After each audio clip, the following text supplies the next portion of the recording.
Secretly recorded from deep inside the bowels of a decommissioned missile silo, we bring you the man, one single man who wants to bring light to the darkness and dark to the lightness. Although he's not always right, he is always certain.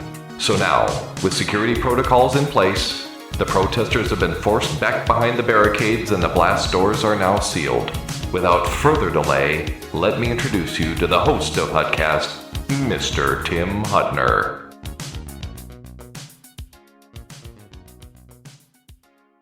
Thank you, Sergeant-at-Arms. You can now take your post. Welcome to Hutcast. Today is 12/26/2022, the After Christmas show, and we have in our studio today Liz Collin. Liz Collin is a extraordinary person, and I want you to listen to her words. She's writing a book. I'm going to bring her on after this commercial, and then we can have like a conversation. So stand by for Hutcast. We'll be back in just a few. The current healthcare system is not meeting the needs of real people. People are demanding better care, better options, and want results. So Gareth Care has launched and is advocating for those in the U.S. and internationally, as people are realizing the controlled system has not been there for them. If you want your own independent advocate that is not controlled by big corporations, call or text and enroll today to get your advocate for your needs, serving all ages. For any healthcare need you might have, you matter. Here's how you get started. www.garethcare.com. GRAITHCARE.com. Call Gareth Care Direct 1-469-864-7149. Call or text a question to Healthcare Sucks and get an advocate with Gareth Care 1-469-864-7149. Mention Hutcast and you'll get a 10% discount on your advocacy bundle. And the staff at Gareth Care will take care of you. Remember to mention Hutcast, get that extra 10% off your first bundle of time. And this is all brought to you from Gareth Care. Okay, as promised, Liz Collin is in the studio today. I know a lot of you guys hear these episodes when some people are on the phone and it kind of takes it away, but now we have some royalty in our studio. And Liz is going to tell us all about her book, but let's start out. Liz, are you there? I am. I wouldn't use the word royalty to describe me, however, but I appreciate you having me. Well, we appreciate you coming out. And in an undisclosed location in Missile Silo, that's where we are, according to the intro. Liz, tell us about yourself. Yeah, so I am a Worthington, Minnesota native, grew up in the state of Minnesota, and I grew up wanting to be a newscaster. I was kind of obsessed with the news from an early age. Basically, from the time of being 5 or 6, I would stay up late to watch the news with my grandparents, the 10 o'clock news, and I just thought it was the coolest thing ever, and that's what I wanted to do. I was always a curious and some would say nosy person. So I went ahead and I actually started a neighborhood newspaper when I was 10. I helped to start the journalism program at Worthington High School, where I grew up, and we did a weekly newscast there. And I set out to work my way up across the country, different market sizes. I graduated from the Art Institute of Fort Lauderdale, started when I was 19 to be a news anchor in Sioux Falls, South Dakota. Spent a few years in Wichita, Kansas, where I would anchor the morning show in the morning there. And then I got my 4-year degree in the afternoon, majoring in mass communications. I was out in Harrisburg, Pennsylvania for a couple years, and then landed back home at WCCO Television in Minneapolis in 2008. And this was the station I grew up watching, kind of a dream come true, homecoming, if you will. And you said not royalty. Definitely not. I don't know about that. Nobody in the news business really is considered so. And that's what led me on this path to write this book, Tim, and get the truth out there. After my personal life and professional life kind of collided back in 2020. Well, in a nutshell, I understand that the personal life and your husband's position kind of collided.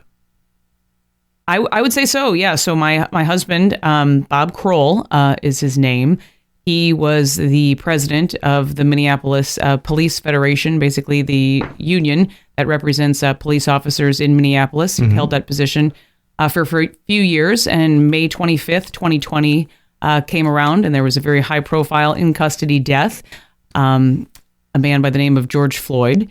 And I was a longtime anchor at WCCO television. I was demoted that day, never allowed to anchor a newscast again, and kind of stuck in a closet, some would say. I was off the air for more than a month, and came back on the air, but my position had changed, and I left that station last January and put out this book the end of October. A lot about the case, also personally, what we dealt with at home and in our professions, and just a way to put the truth out there and set the record straight. Now, I have ordered my book, and you brought me a personalized copy. Thank you for that. You are welcome. And I want to go through it, but for the listeners out there, again, we're worldwide, and we don't have just one country. We have many countries, and no matter what happens with your police force, with your newscast, whatever, tell us why. Tell us what pushed you to write this book. Yeah, and I think this story really resonates across the globe. After what happened, and I say that because of the lies that were told really from the very beginning in this case, and I think we're all paying the consequences in a way because of those lies. So again, I was privy to information through Bob and his position as a union representative. There was an in-custody death, so he knew about this incident with George Floyd soon after it happened. Mm-hmm. Thomas Lane, one of the officers, called him and just said that there was this combative man that had passed counterfeit money, and it looked like he died from a drug overdose at the hospital.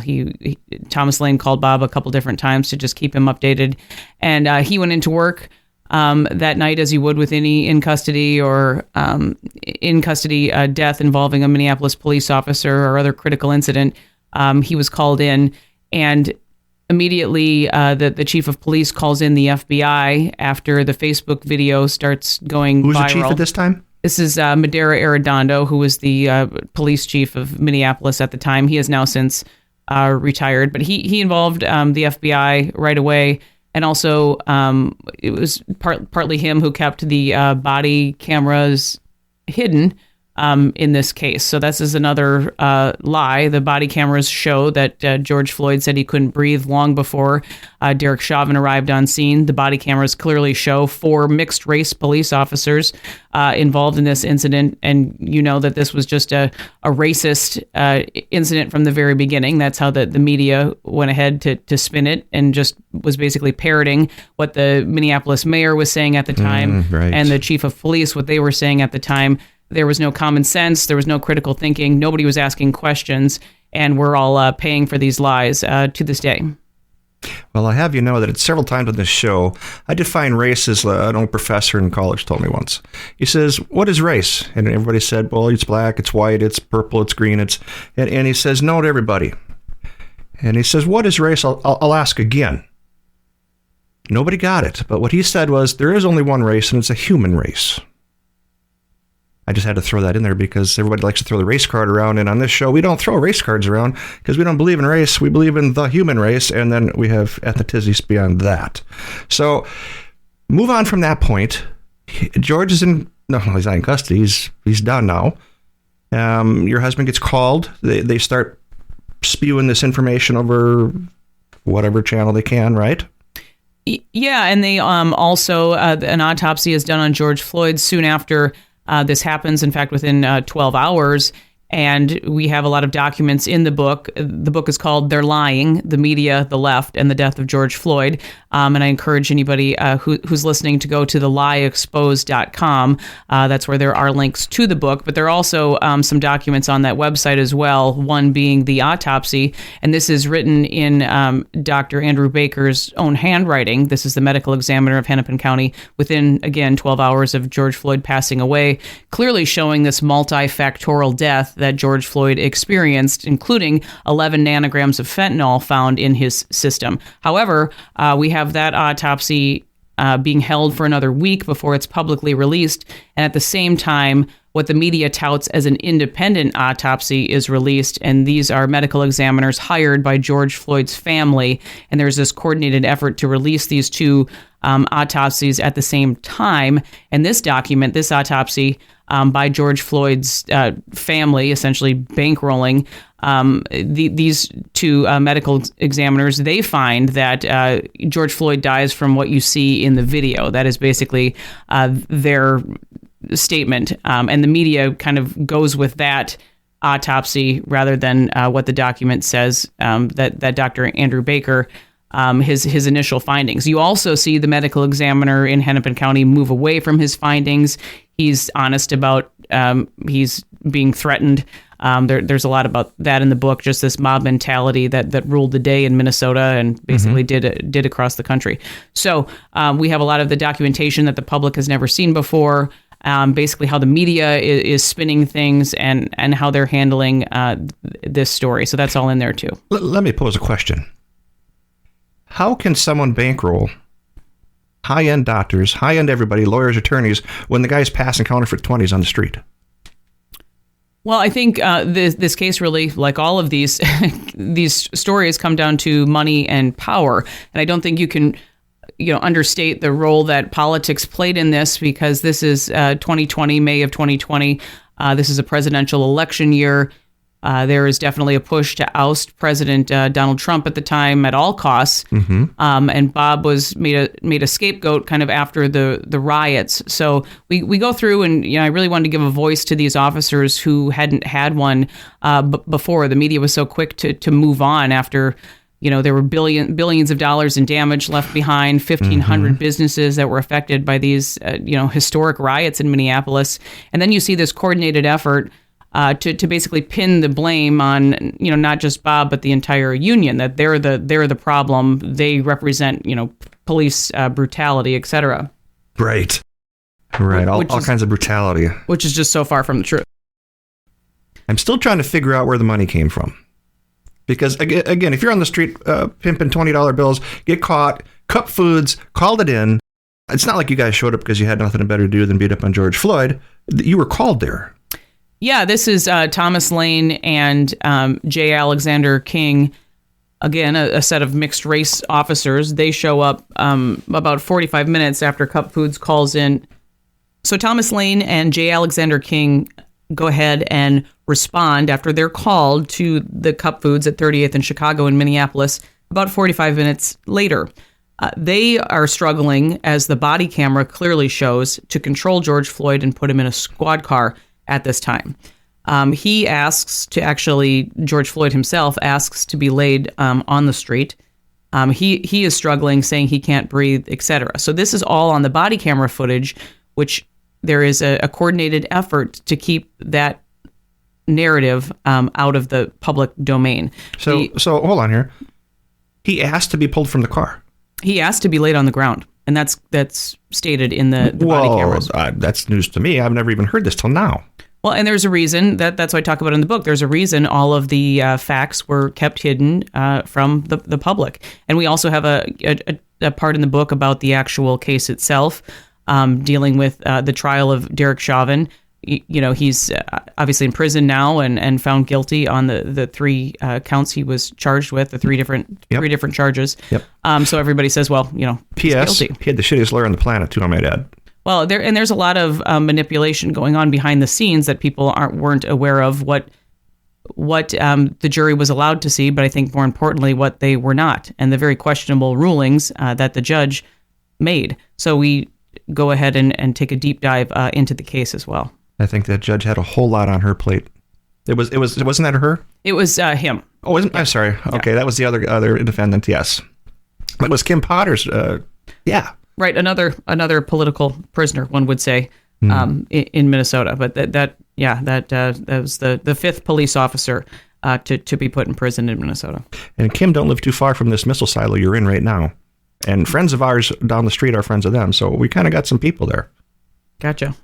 Okay, go ahead. I didn't mean to sidetrack you. I just I had to ask that question. No, and I think these cases are all certainly tied together. You have the same players, and that's partly why I wanted to put this book out there, because I don't think the media took the right look at what was happening. Instead, they're going ahead, and I talk about this in the book also. The station where I worked, they had a mandate after George Floyd that half of the people we interviewed for the news had to be non-white or from a protected class. This was an actual mandate that we had at the news station where I worked, and I was very uncomfortable with this and pretty vocal about it. That this is pushing propaganda, and this to me is the definition of racism. How is this not racism? And also, not only that, but if we were told a narrative by the police in a press release or on scene, we had to find someone to counter that and develop a story that way for the news.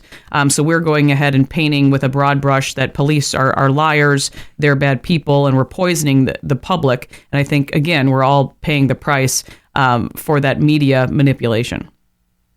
It's a heavy price to pay. Certainly. If you've done any study in the past, you control the media and you control the people. Do you agree with that? Oh, absolutely. I mean, this is the first time, and there were some questions I had also about our COVID coverage, et cetera. And it's not the business that I really started out in. I mean, I just believe in telling the truth. And, obviously we were wrapped up in this personally in cancel culture, et cetera. But, the media fanned the flames, only made things worse. And they didn't, put the blame where it belonged. There are people who are still, to this day, in charge of the city of Minneapolis with very questionable backgrounds that played a part into how we got there to May 25th, 2020. Keith Ellison is also talked about quite a bit in the book, the Attorney General of Minnesota, and his background, which all played a role in all of this. But you had a media afraid to go ahead and put these stories out there. So from putting the stories out there to the kingpin in Minneapolis, what was the initial spark? I mean, what did they figure they have nothing to lose, so we're just going to burn it all down? With the riots themselves? Yeah. This is also something we talk about in the book, and through the voice of officers who were there, as a planned surrender of the 3rd Precinct. Just a couple days into the rioting, they thought that the police administration thought, city leaders thought, the state leaders thought this was a good idea, that they were going to go ahead and have the officers pack up their personal belongings and sacrifice the 3rd Precinct to peaceful protesters. You'll have to define that for me someday, because I don't understand the peaceful part. Yeah, I don't think many of us ever will. But this is also something covered in the book about. So the city provides a bus to pick up the personal belongings of these officers in the afternoon that day. And then when the officers have to go ahead and surrender the building hours later that night, they park a city bus about a half mile away for the officers to run to, because the city, the police administration, they want officers to go ahead and run through this angry crowd where people are throwing water bottles and rocks at these officers. And the thought was they don't want an officer killed. They just want one hurt. That's what they're going for. So can you even imagine? And then after all of this too, the city bus is actually late to pick up the officers who are basically running, for their lives through this angry crowd. And then, there's the question of now what has happened to the police department. And, you really can't blame these hundreds of people who've left because this was their leadership. I'm using air quotes, but these were the people that basically fed them to the wolves. So did Ariondo make the call on that? Who's that? Police chief? Arredondo. Arredondo, I'm sorry. Yeah, it's okay. Rondo, he's also known as. Rondo. Yeah, so it's the police administration and the mayor. They were kind of working hand in hand with that. So who made the call to give up 3rd? From what we know, it's that entire group. They act as a collective. Yeah, correct. Mm-hmm. No one wants to put their one person out there. And until now, we have a liaison. Now you've seen that, right? Oh, yes. There's been, hundreds of thousands of taxpayer dollars now spent. $310,012.14. It doesn't really make any sense they actually had a police department, and they and those are the headlines now also, that they never defunded the police, but of course they did. They went ahead and defunded the police. It happened. Define that. Well, there are about 40% fewer officers on MPD now than there was back in 2020. They struggle to recruit any officers, of course, and why wouldn't they? Right. For a city council that still refuses to support their police department, you have crime that is completely unchecked for the last few years. Whereas carjackings never were even really reported in Minneapolis because there were so few. There's hundreds every year. I think more than 400 or 500 again this year. Homicides are on track to set the all-time high for a 3-year period in Minneapolis history. And that's sort of how I end the book is, the right side of history ? And sort of hit the readers over the head, if you will, with statistics about, the reality now. This is what the right side of history looked like. They kept using that. They kept using that saying in the beginning after George Floyd's death that they're going to go ahead and be on the right side of history. And I think many of us would say this is not what the right side of history should look like. I'll agree with that, and I'll put you on hold because we have to take a commercial break. We are at 19 minutes, 14 seconds into this segment. And when we come back, how about we talk about what did the station do to you because you had your own opinions? You okay with that? Oh, sure. Yep. Okay. HUDcast, stand by. We'll be right back.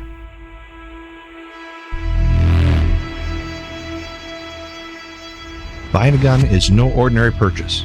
Whether you're a hunter, competitive shooter, or self-defense is your priority, there are many kinds of guns and many kinds of training programs. You use your brain all the time. You will rarely need to use your gun. Before you find yourself in a situation where you need to make a critical decision, make sure your training is the best you can get. It could be the difference between life and death, or freedom or detention. For the best quality training, check out permittocarry.us. If you live in Minnesota or Wisconsin or even Florida, give Gene German a call, 612-388-2403. That's Permit to Carry US. Or call Gene German at 612-388-2403.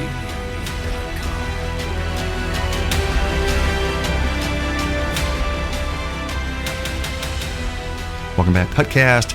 Liz Collin is in the studio today. She's explaining her extraordinary views, and she has some pretty good intel for us to listen to. Liz, are you back there? I am, yes. Remember, we're in an undisclosed studio location in a missile silo. We don't want no cancel culture working on us. So let's go back to what we left off at the last point there. You were working with a major metropolitan news media, right? Yeah, so I was, it was a CBS affiliate, WCCO television. So Channel 4 to us in the cities. Yep. As soon as this come out, they started, what is the right word, censoring you?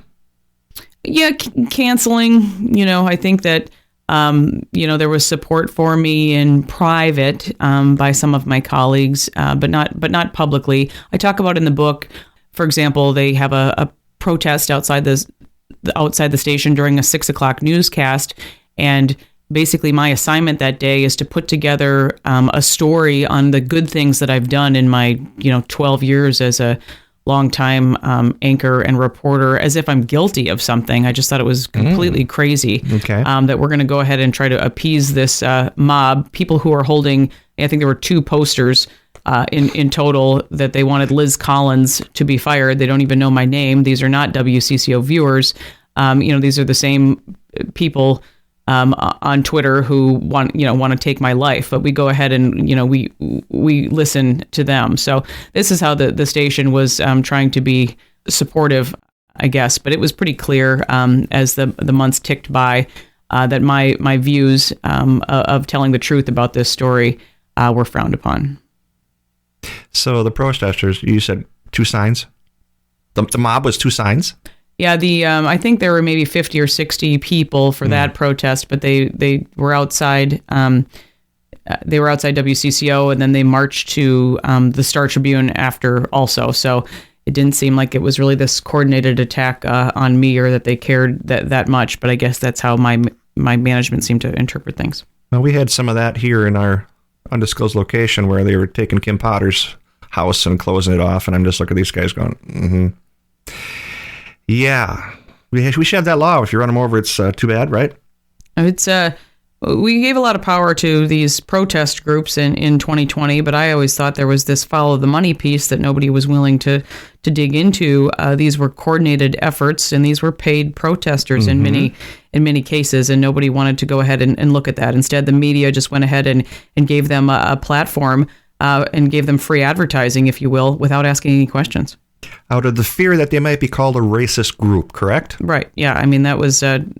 I was called many things, and still am. That's out of their playbook, though. Yes, and that's part of the plan, and nobody also wanted to talk about that. Your company turned you sideways. They kind of put a blind eye to what's going on. You got 50 protesters outside your building. What do you tell these guys? I mean, are the left inside your CCO freaking out because they've never seen this before? How do they start caving? Then there's a protest at our house. Well, we had several at our house that summer. One that was widely publicized was in August of 2020 involving then candidate John Thompson. He was running to be a state representative at the time. And he was beating me in piñata effigy in the driveway during that protest. They had piñata effigies made of Bob and myself dressed as KKK members, They thought that this was fine. This was a Black Lives Matter sponsored protest. There was about 150 people in our neighborhood that day. It was completely repulsive as they were swearing and cussing at children in our neighborhood. But this is also where I see the media manipulation and what side of things that my station was on. It was pretty clear, but I decided to alert the station to this protest because I thought it was newsworthy considering what this state rep candidate was doing. Mm-hmm. And I thought Minnesota voters should be informed. We were at the time Minnesota's most watched television network. I figured that that they would probably want to know. And instead of us covering the story, I was reprimanded and I was told that that showed my bias, the fact that I wanted that piece covered. So you were penalized for bringing news to the news group. Right. And so it was several days before CCO actually went ahead and covered that protest. And when they did, it was, 20, 30 seconds, whatever, and then they moved on. But also, I talk about in the book how John Thompson, his criminal history was sent to WCCO before the election. Also, there were questions about his residency early on that would surface later, but CCO, withheld that also from Minnesota viewers at the time, and they went ahead and reported on it after he was elected, and after another station went ahead and broke that story months later. So there was a reason for that as well. So I encourage people to head to thelieexposed.com. And again, the book is They're Lying, the Media, the Left, and the Death of George Floyd. Just to go ahead and, it's kind of things on all angles, the policing issue, the media issue, what you heard, but more importantly, what you did not. So the goal here is to question everything. Yes. And I think that,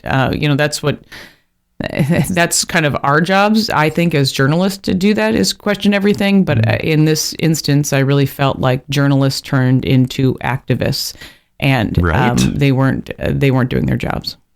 Who can really trust a journalist these days? No offense. Well, I think that there's a reason. I think the last poll I saw, that was, there's a 7% approval rating for the media, which I actually thought was pretty high. But there's a reason for that. It's pretty tough. You can't, unless you're part of it or know someone who's firsthand to it. How can you trust any of it?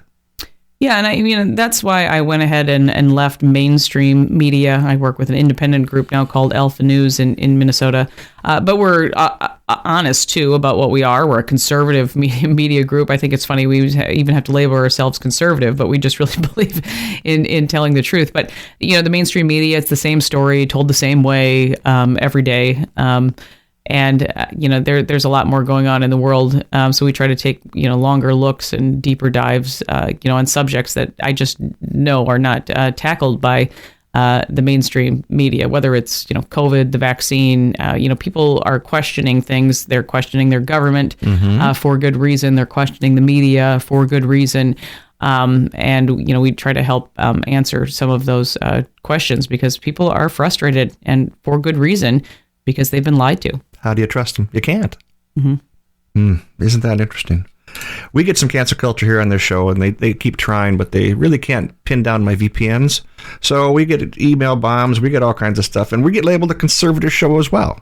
Well, I don't know about you, but I think back in the day, the old Democrats are today's Republicans. They just don't know they're Republicans now. And the socialist Democrats are the guys who give the rest of those guys a bad name. It's kind of hard to fly the D next to your name when you've got that kind of stuff behind you. And a lot of senators and guys I know who do that, they're like, we don't like that kind of. Yeah, I think that you're spot on there. And I also talk about this in the book as well, Tim, just about this was sort of the perfect place for this to play out. I say that, Minnesota nice turned into Minnesota naive. Nobody wanted to speak up or say anything different due to this cancel culture. The world we live in now, and nobody's saying that what happened didn't look bad, and that there's a lot more to this though than people realized, and instead our society now bases things on these viral videos, these or clips, short segments. Yes, right. And there were people that knew there was more to this story, and that's kind of the point of this book, that they chose to be quiet and instead chose to twist things. This is another common lie that's talked about in the book as well. But it's tactics. You have this maneuver that Derek Chauvin is doing, and these other officers are doing, this maximum restraint technique, MRT, and you have the police department and the mayor talk about how this isn't a part of training the very next day. They've never seen this before. This is not a part of training, but mysteriously, these 2 pages of the training manual disappear online. Nobody in the media is even asking about this. This is an approved technique for officers in training. And why then do these 2 pages just disappear and go away? Nobody's asking about that. So that's just another one of the lies that we're told. So let's brass tacks this. I know we were going to talk about this segment about your history of work in the last place, what they did to you. In a nutshell, had that $20 bill not got passed, would he be alive today? I mean, I don't think that I can go ahead and answer that question. But, interestingly enough, speaking of these lies, we're also told that George Floyd, that, Minneapolis police had nothing to do with George Floyd. They'd never even heard of him before. That's also that's false. A lie, because he was a part of an undercover drug operation in 2019. He was a suspect in this months-long investigation, and we talked to the officer who arrested him in May of 2019, and I think that's a very telling part of the book as well. And now, after the book has come out, I've heard many other stories as well from different officers in the suburb where he lived, that he was someone who was clearly on their radar. And this fentanyl situation, the pain pills, this has been an issue that I'd been reporting on for years, where I worked, from high school students tragically overdosing to the pop star Prince from Minnesota as well. Yep. I thought that in this case, when we're talking about 11 nanograms of fentanyl, it's really in black and white as to what transpired, but it wasn't. For some reason, we were willing to throw that part out of the story. You even have USA Today, and this is on the very front cover of the book. They run a headline, George Floyd had drugs in his system, but not enough to kill him. That's their headline. And, overdoses have been reported with people of less than 3 nanograms of fentanyl, and George Floyd had 11 in his system. So there's quite a bit in the book about just the medical side of it, part of this. Yeah. So what you're saying is he probably would live to die another day. I'm not here to go ahead and say that, but he obviously had a history, and this is a story. I also encourage people to check out Candace Owens. She has a great documentary about this as well, The Greatest Lie Ever Sold, and there's a lot of good information there too. What has your former employee done to stop this kind of shenanigans to the truth? Do you know of any? I'm not aware. I haven't worked there for about a year now, so I'm focused on the future and moving forward. And thankfully, I don't have to have the same conversations at the place I work now at Alpha News. Right. Alpha News is a good organization. I listen to them quite a bit, and I read a lot of their stuff. I follow them on social media, and they pose a lot of good, decent questions. And if that's enough to wake people up, but you got to realize that the Dems or the socialist lefts aren't going to go on our website, and they're certainly not going to go, we're not going to sit on the Democrats for Life website. So, how do we get together? How do we talk between the two formats? Yeah, I think that, Alpha News has broke more stories, I think, than the mainstream media has all year long. I could name several. Partly, you just have to be able to put this information out there, and we face censorship and, get taken down from YouTube or whatnot. But it's just the fight you have to fight. We believe in freedom of speech and, more than anything, just believe in the truth. So now that Elon Musk is back at Twitter and he owns it and controls it, and he's doing the things that are right, have you guys been censored at all there? I think that we engage audiences on all kinds of different platforms, which you have to do in conservative media, obviously. But it is interesting, even that the Twitter story, which I think is one of the biggest stories of our generation, and the way the media basically ignores it is quite troubling. Well, they just want to throw it out there and step on it. Right. Not hey, this is for you, the people, regardless of what flag you fly next to your name. It's for you. I mean, we're talking about meddling with an election, meddling with COVID data. The list kind of goes on and on with all of these Twitter files that have been released. I think anybody who cares about freedom and the next generation, you need to be paying attention. All right, let's pump the book again. And where can we find this? So you'll find it on thelieexposed.com. It is on Amazon and Barnes & Noble as well. But if you go to thelieexposed.com, you'll find a link, or you can also just search They're Lying, The Media, the Left, and the Death of George Floyd by Liz Collin. It's easy to find on the Google machine. And the Googleizer, can you get to your website? Do you have a website for yourself and this book, or what do you do for that?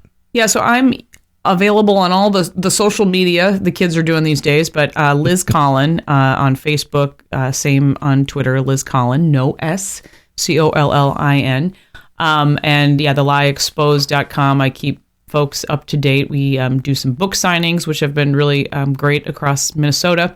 We've been meeting some wonderful people along the way, and we're very, very thankful. The book has been an Amazon bestseller. Basically, since its release, it's still listed in the top 10 in the categories nice. That we listed it in, and I think we're up to 250 plus reviews and 5 stars and all that good stuff. So I think people knew there was a lot more to this story, but a lot of people afraid to speak out. So I was happy to go ahead and jump on in. And this story isn't written, as a wife of a police officer or, it's more than anything. It's just a story of fact. I have more than 250 citations in the book.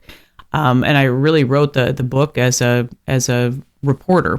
I had a great editor, great guy who helped me out as well, just to put the truth out there. All right, then. Okay, do we have an email for you guys? If people want to email me with any questions, that is just lizcollinnews@gmail.com, or they can find me on Facebook as well. I get some good questions on Facebook Messenger and such, but lizcollinnews@gmail.com. Okay. Well, I thank you very much for stopping in the studio today, fighting that cold which you have. Oh, thank you. Sorry about the coughing fits. Hopefully you can edit those out. We'll get them out of there. But anything else you got to add? I mean, you have the world as your oyster right now, and they listen, and they're out there. Appreciate the support. I hope people check out the book, because I do think it's a story that traveled around the world and quickly. There's a lot more to it. There's a lot to it. I can't wait to read the book. I ordered mine, and you brought me a signed copy. Again, thank you for that. That's awesome. I like to have signed copies. Before royalty, of course. No problem at all. I appreciate you having me. Okay, we're 1834 into this segment. Hutcast will wrap it up for the day. I told you last time that we couldn't get the one out because of Christmas, so this is our Christmas episode. Hutcast signing off. Until next time. And that's a wrap for Hutcast. Hutcast is, again, a pragmatic approach to seeing things how some people see them. If you like our show, give us a thumbs up on the Facebook site. Again, for Hutcast, thank you again. Have a wonderful evening.